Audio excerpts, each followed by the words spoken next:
How do you feel a kid on a group grade? Because that's the question sitting in front of teachers right now, wrapped up in a shiny new curriculum. And nobody's answering it. Group work, group quiz, group project. Whose grade is that actually?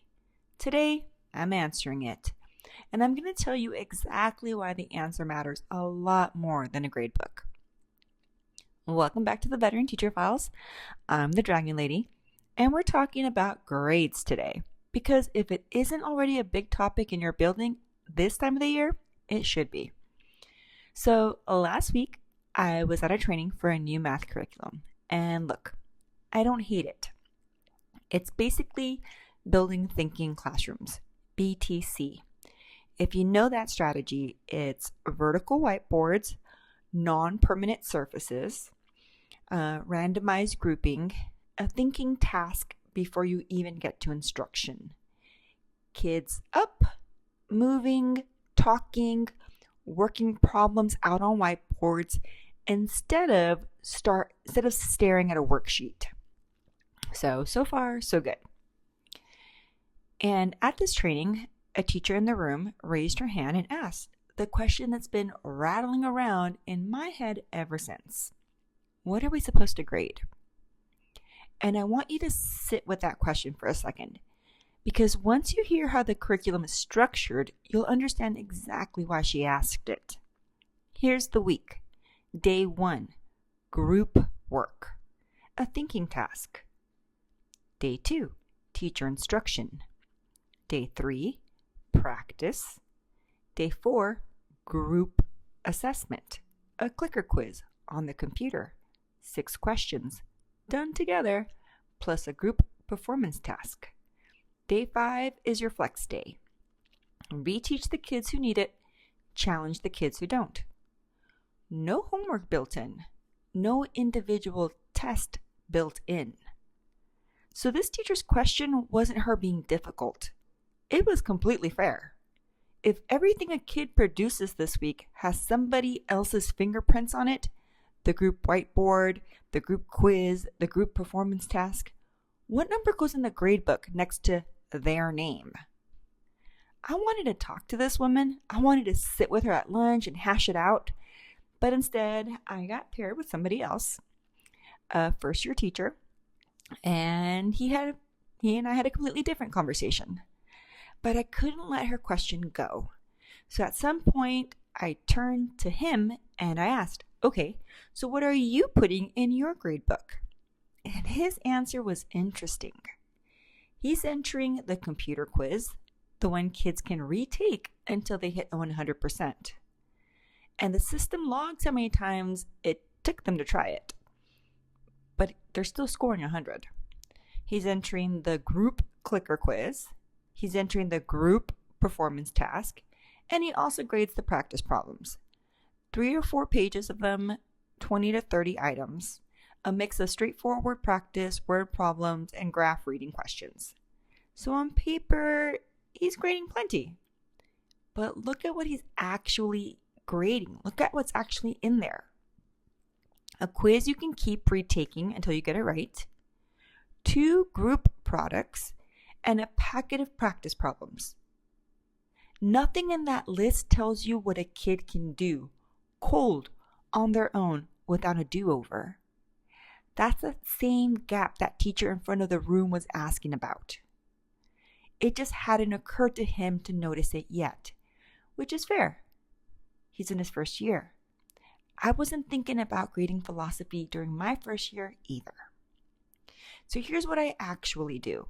Because apparently I built an answer to her question before she even asked it. I walk around with a paper gradebook, old school. I know. And I use 3-2-1, a grading scale.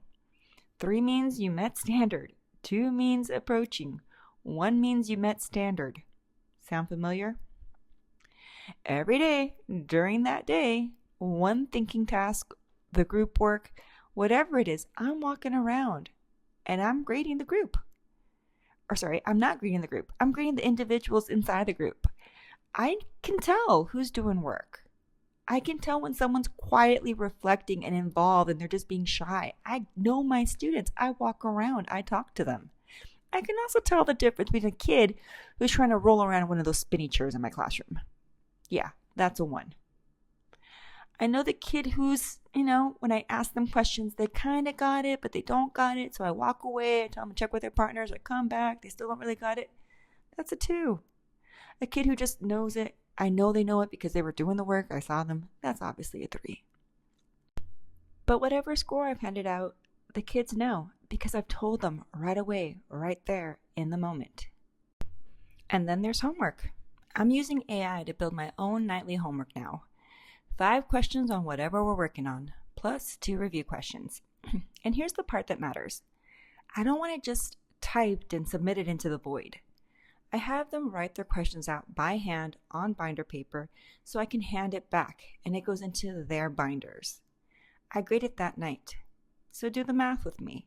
My kids get graded twice a day. Once for classwork, that 3-2-1 walking around the room, whether it be their group assignment, notes, their practice work, whatever it's going on during the day. And once for homework.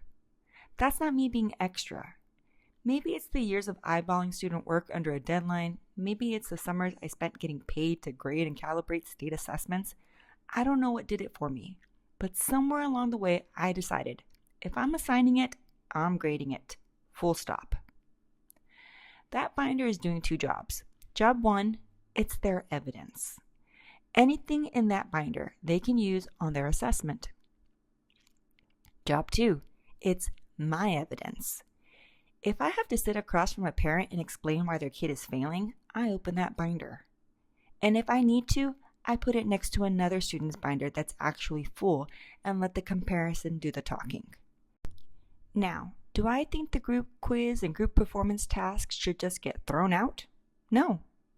I actually push back a little on the version of this conversation that goes, get rid of anything collaborative, only individual grades count. I'm keeping the clicker quiz. I'm keeping the group performance task. They go in the gradebook under group work and performance task. Collaboration is a real skill. Kids need to be graded on whether they can actually function as part of a team and not just whether they can bubble in answers alone in silence. But, and this is the part I actually agree with that frustrated teacher on, that can't be the whole picture. If the only things in my gradebook are things that kid did with 2 other people attached to them, I have no idea what that kid alone can actually do.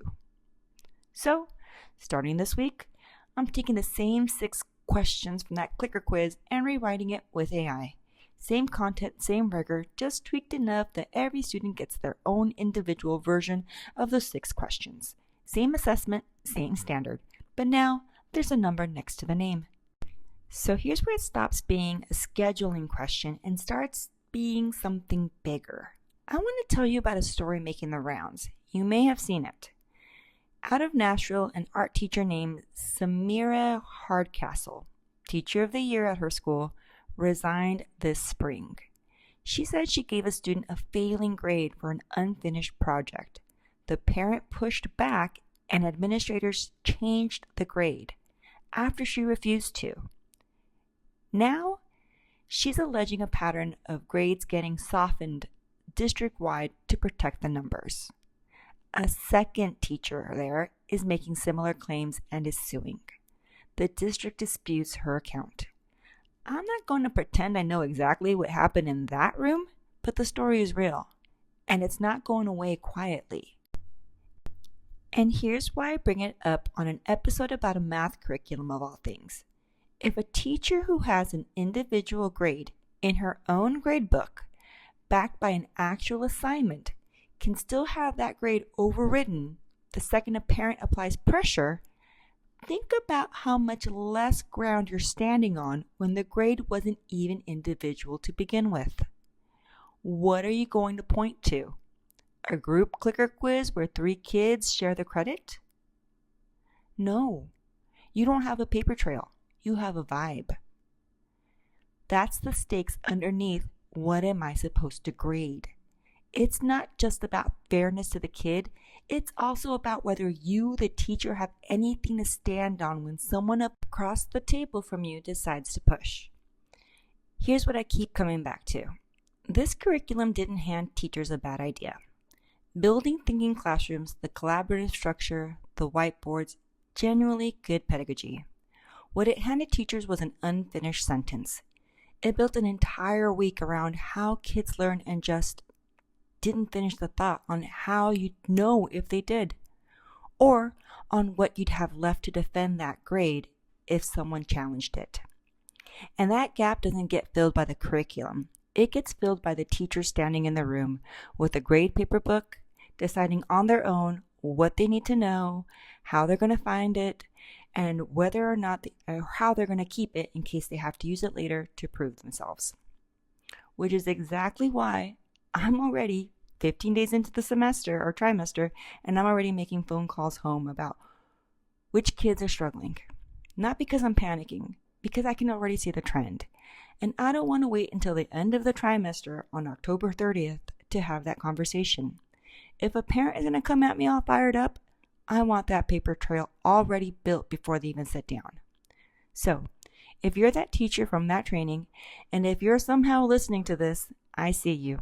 I didn't get a chance to finish that conversation with you at the training, but for what it's worth, you weren't wrong for asking. You were the only one in the room asking the right question out loud. So here's what I want to leave you with. Before you finalize your gradebook, ask yourself the same question that teacher asked in the training. If you had to defend every grade in there to a parent tomorrow, what would you actually be pointing to? A group product or something with that kid's name attached with your own eyes seeing it? I want to hear from you. Drop it in the comments. What's your non-negotiable when it comes to grading group work? Do you give every kid in the group the same grade? Or do you find a way to break it out individually? I read every single comment. And if this one hit home for you, do me a favor. Follow the show, like the episode, drop a comment, and share it with a teacher in your building who needs to hear it. That's how this show grows. One teacher passing it on to another. I'm the Dragon Lady, and this has been the Veteran Teacher Files. See you next time.